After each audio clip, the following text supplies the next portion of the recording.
റബീഉൽ ആഖിർ മാസത്തിലെ ആദ്യ വെള്ളിയാഴ്ച ദിനമാണിന്ന്.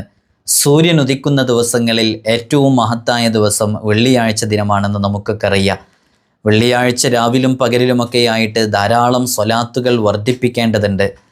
സ്വലാത്ത് വർദ്ധിപ്പിക്കുന്നത് കേവല സ്വലാത്തിനപ്പുറത്തേക്ക് ഇക്സാറു സ്വലാത്തി അലൻ നബി സ്വല്ലല്ലാഹു അലൈഹി വസല്ലം, മുത്തുനബി തങ്ങളുടെ മേലിലെ സ്വലാത്ത് വർദ്ധിപ്പിക്കുന്നത് ഈ രാവിലും പകലിലും പ്രത്യേകം സുന്നത്തായ കർമ്മമായിട്ട് ഫിഖ്ഹിൻ്റെ കിതാബുകളിലൊക്കെ കാണാവുന്നതുമാണ്. റബീഉൽ ആഖിർ ആലിമീങ്ങളെ സംബന്ധിച്ചിടത്തോളം, ഇൽമിൻ്റെ അഹ്ലുകാരെ സംബന്ധിച്ചിടത്തോളം വേദനയും പ്രയാസവും ഒക്കെ ഉള്ളൊരു മാസവും കൂടെയാണ്.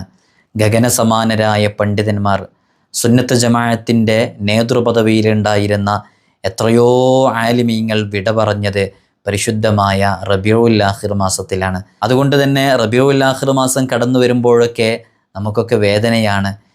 ഏതെങ്കിലും ഒരു ആലിമ് വിട പറഞ്ഞു പോകുമോ എന്നുള്ളൊരു പേടി. മൗത്തുൽ ആലിമി മൗത്തുൽ ആലം എന്നാണല്ലോ. അള്ളാഹു നമ്മുടെയൊക്കെ നേതൃത്വത്തിന് ആഫിയത്തുള്ള ദീർഘായുസ് നൽകി അനുഗ്രഹിക്കുമാറാകട്ടെ.